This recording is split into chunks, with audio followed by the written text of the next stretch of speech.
बाबा जी की प्यारी साथ संगत जी, प्यार भरी राधा स्वामी जी। साथ संगत जी, आज की वीडियो बहुत खास है जी। बेनती है वीडियो को पूरे ध्यान से सुने जी। साथ संगत जी, आपने बाबा जी को सत्संग में ये अक्सर कहते तो सुना ही होगा कि हमें ये इंसानी जामा सिर्फ और सिर्फ मालिक की भक्ति के लिए मिला है जी।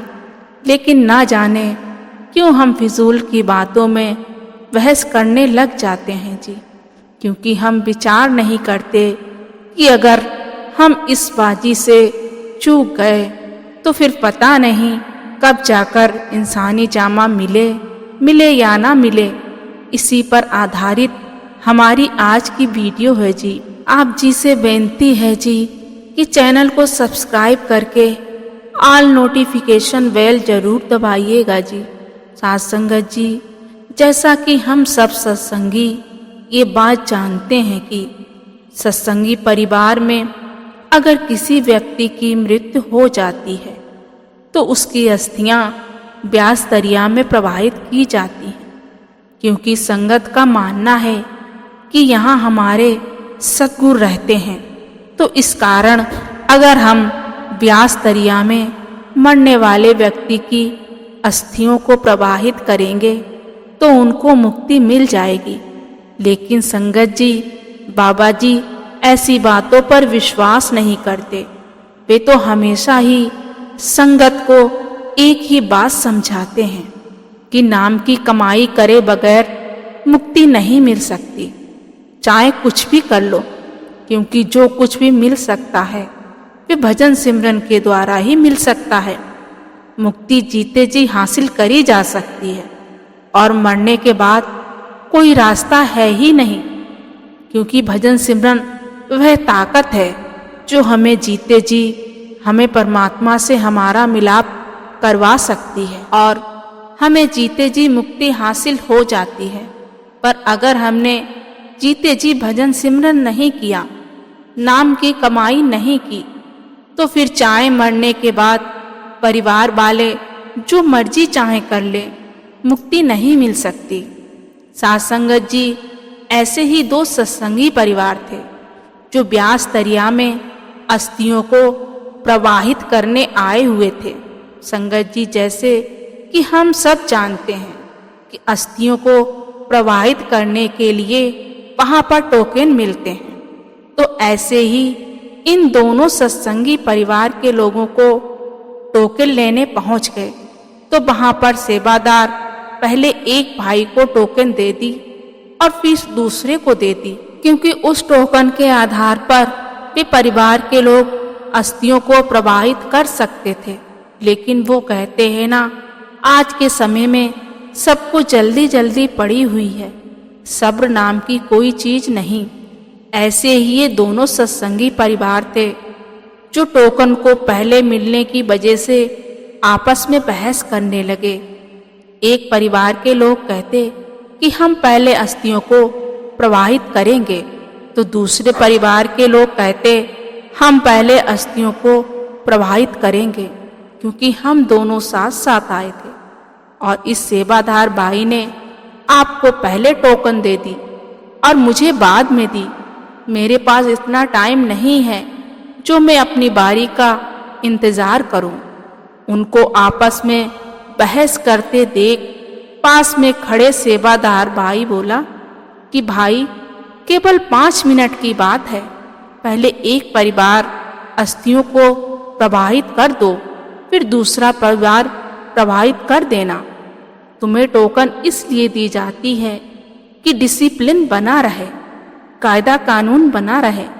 पर दोनों परिवार के लोग किसी भी सेवादार की बात मानने को तैयार नहीं थे और इसी तरह बहस करते करते धीरे धीरे दोनों परिवार वालों में बहस इतनी ज्यादा बढ़ गई कि सेवादारों को लगने लगा कि ये बात उनके बस की नहीं है।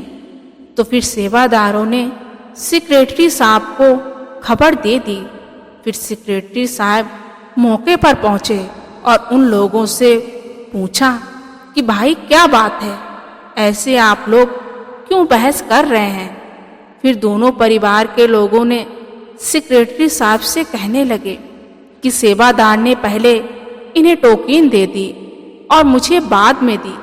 सेक्रेटरी साहब ने समझाते हुए कहा कि भाई, टोकन मिलने का मतलब बस इतना है कि डेरे में जो काम हो रहा है प्यार के साथ, शांति के साथ हो, ना कि कोई बहस के साथ।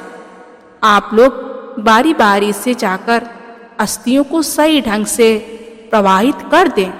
अगर आप एक साथ जाएंगे तो यहाँ बहुत शोर शराबा होना शुरू हो जाएगा और जिससे कि शांति में रोड़ा पड़ेगा। पर वे दोनों सत्संगी लोग सेक्रेटरी साहब से इतने समझाने पर भी नहीं समझे, उल्टा उन्हें ही समझाने लगे कि आपको पता नहीं, मैं बहुत बड़ा बिजनेसमैन हूँ। तुम 5 मिनट की बात कर रहे हो, मेरे पास तो 1 मिनट का भी टाइम नहीं है। तो उस बिजनेसमैन की बात सुनकर सेक्रेटरी साहब कहने लगे, अरे भाई जी, कोई बात नहीं, आप सोच कर देखो, अगर हम कहीं जा रहे हों और ट्रैफिक में फंस जाएं, तो भी 10 या 20 मिनट आराम से लग जाते हैं। इधर तो केवल 5 मिनट की बात है, इसलिए आप अपनी बारी आने का इंतजार करें जी। साथ संगत जी, पर दोनों परिवार वालों के लोग आपस में बहस करे ही जा रहे थे। दोनों में से कोई भी बात मानने को तैयार नहीं था। अब सेक्रेटरी साहब को भी ये लगने लगा कि ये लोग बात नहीं मानने वाले। उनको लगने लगा कि बात मेरे बस से बाहर है और मुझे लगता है अब बाबा जी ही इस बात का निपटारा कर सकते हैं। और सेक्रेटरी साहब ने सारी बात बाबा जी को बता दी। सेक्रेटरी साहब की बात सुनकर बाबा जी बोले, अच्छा ये बात है, तो आप उन लोगों को मेरे पास बुला लाइए। फिर सेक्रेटरी साहब उन दोनों परिवार में से 2 आदमियों को बाबा जी के पास बुलाकर ले आए। जब दोनों आदमी बाबा जी के पास पहुँचे तो बाबा जी उनको देखकर पूछने लगे कि क्या बात हो गई, इस तरह आप लोग क्यों बहस कर रहे हो? तो उनमें से एक आदमी कहने लगा कि बाबा जी, सेवादार ने पहले इनको टोकन दे दी, जबकि हम दोनों साथ आए थे। तो बाबा जी समझाने लगे कि भाई, टोकन तो पहले एक को ही मिलनी थी और दूसरे को बाद में ही मिलना है ना। दोनों एक साथ टोकन नहीं मिल सकती। टोकन देने का मतलब तो यही है कि आप लोग बारी बारी से अस्थियों को दरिया में प्रवाहित कर सके। लेकिन तभी उनमें से एक आदमी कहने लगा कि बाबा जी, मैं तो बहुत बड़ा बिजनेसमैन हूँ, मेरे पास इतना टाइम नहीं है कि मैं खड़ा रहकर अपनी बारी का इंतजार कर सकूं। उसकी बात सुनकर बाबा जी कहने लगे कि भाई, अगर तुम्हारे पास टाइम नहीं था तो आए ही क्यों? किसी खुले दरिया में अस्थियों को प्रवाहित कर सकते थे। बाबा जी की ये बात सुनकर वह बिजनेसमैन बहुत शर्मिंदा हो गया और फिर बाबा जी कहने लगे कि भाई, ये सब मन के भुलावे हैं और कुछ नहीं। अगर हम सोचते हैं कि इस दरिया में जाकर या उस दरिया में जाकर अस्थियों को प्रवाहित कर देंगे तो मरने वाले की आत्मा को मुक्ति मिल जाएगी, उसका पार उतारा हो जाएगा। पर बेटा, उसकी मुक्ति तो अपने कर्मों के साथ होनी थी, उसकी अस्थियों को दरिया में बहा करके नहीं, क्योंकि मरने वाला तो यहाँ से चला गया है और सिर्फ अस्थियां ही शेष बची हैं। उसका तो हिसाब किताब तो जो होना था वे हो चुका है। इधर तो आप लोग बेवजह बहस बाजी करने में पड़े हो।